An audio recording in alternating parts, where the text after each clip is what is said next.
Thank you, Mr. Chairman. I want to take a quick survey of executive power for those that are watching from home, and hope that my old con law professor is watching from whatever nudist colony he retired to. A president can veto legislation for any reason or no reason. A president can, through his or her attorney general, fail to defend the constitutionality of a law or portion thereof, even if that same president signed the very law into existence. A president can invite suit against a law and then fail to defend its constitutionality. A president, under some curious definition of prosecutorial discretion, can fail to enforce certain laws even though money has been appropriated and there has been no challenge to its constitutionality. And Professor Schroeder used a new test called good faith, which I have not heard previous to today. That, in essence, Mr. Chairman, is a second veto. But it is more insidious than the first veto, because now you can pick certain portions of a law and enforce it and ignore other portions, even if the bill was only passed because of a compromise between competing positions.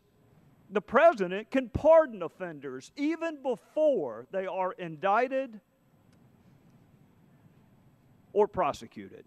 And individual members of Congress have no standing under Raines. We may or may not have standing under Coleman based on vote nullification and institutional standing. So, Mr. Schroeder, it seems to me that if you like part of a law, enforce it. If you don't enforce the rest. You use the phrase good faith. I want to ask you this. What is the mandatory minimum for possession of 5 grams of cocaine base? I don't know, Congressman. It's 5 years, and it's set by statute.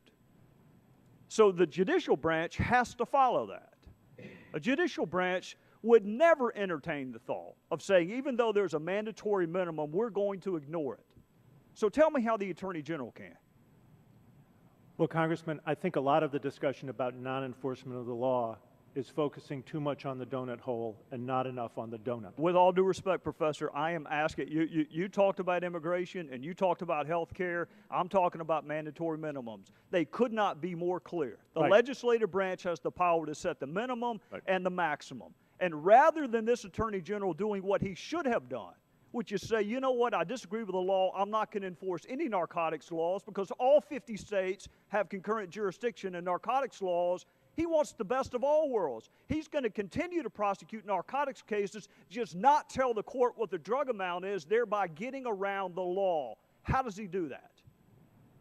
Congressman, I'm sorry, I'm not familiar with that decision that the Attorney General made that you're describing. Well, trust me, even though I'm a lawyer, trust me, he has said he is not going to inform the courts anymore about the drug amount because he disagrees with mandatory minimums. How is that the proper exercise of prosecutorial discretion? That is rewriting the law, Professor. Congressman, I would very much like to be able to answer your question. I'm not going to be able to answer it until I look at the specifics of the situation. I just apologize for not being that thoroughly versed on this particular issue. All right, well, let me ask Professor Turley. If he can do that with drug laws, why can't he do it with election laws? Well, I think that really does hit the nail on the head. I mean, the problem with the administration's argument is that it just simply proves too much. It would effectively make all of the separation of powers principles discretionary.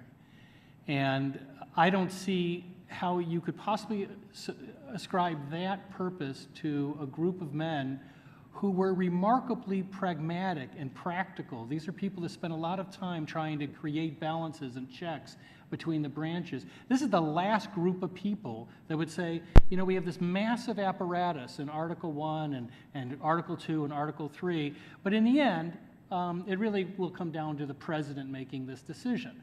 These are the last people that would say that. And I also believe they would feel the same way about the idea that we have plenty of cases now where the court seems to say virtually no one is standing to bring up a constitutional violation.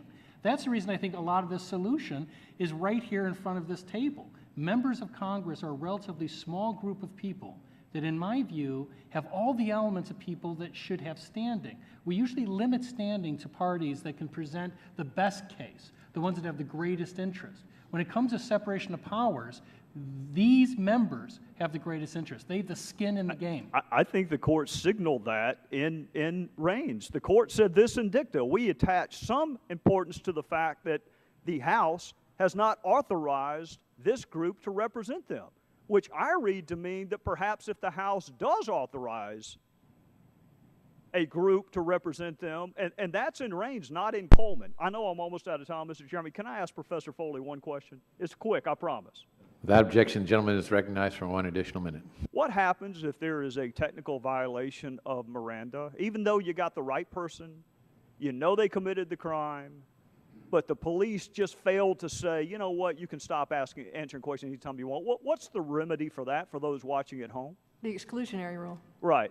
Even though we've got the right person, in other words, to Professor Turley's point, I like the policy, but the process you used is wrong.